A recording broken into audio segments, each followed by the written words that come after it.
Hi friends, ఈరోజు మళ్ళీ మీకోసం ఇంకో రెసిపీతో వచ్చేసాను. అదేంటంటే చికెన్ ఇలా బాల్స్ లాగా చేశాను. ఒక్కసారి చూసి మీరు ట్రై చేయండి, నచ్చితే లైక్ చేయండి. ఎలా చేయాలో చూసేద్దామా మరి. చికెన్ ఒక పావు కేజీ అంత తీసుకున్నాను. దాన్ని ఉప్పు, పసుపు, అల్లం వెల్లుల్లి పేస్ట్ వేసుకొని, కారం కూడా వేసుకొని ఒక హాఫ్ అన్ అవర్ ఫ్రిడ్జ్లో పెట్టేసుకొని, తర్వాత ఇలా మిక్సీలో పేస్ట్‌లాగా, మరీ పేస్ట్ కాదు, కచ్చాపచ్చాగా మిక్సీ పట్టుకోండి. ఇంకా ఇది ఇలా వేసేసుకొని ఒక బౌల్లో వేసుకొని, దీంతో పాటు నేను బియ్యం పిండి, శనగపిండి వేసుకుంటున్నాను. ఇవి బైండింగ్ కోసం మాత్రమే, ఆయిల్లో విడిపోకుండా ఉండడం కోసము బియ్యం పిండి, శనగపిండి వేసుకొని చక్కగా మిక్స్ చేసుకొని, ఉప్పు కారం అన్నీ సరిపోయాయి.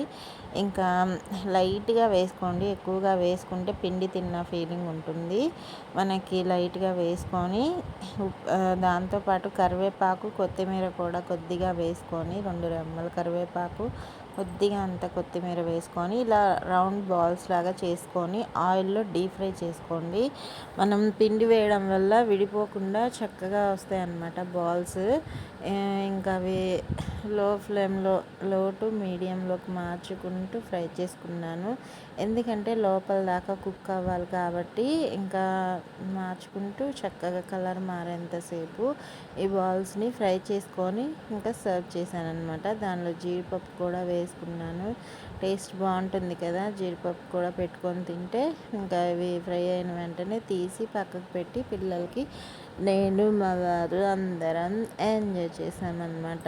జీడిపప్పులు పైన వేసి గార్నిష్ చేయడం మర్చిపోయాను.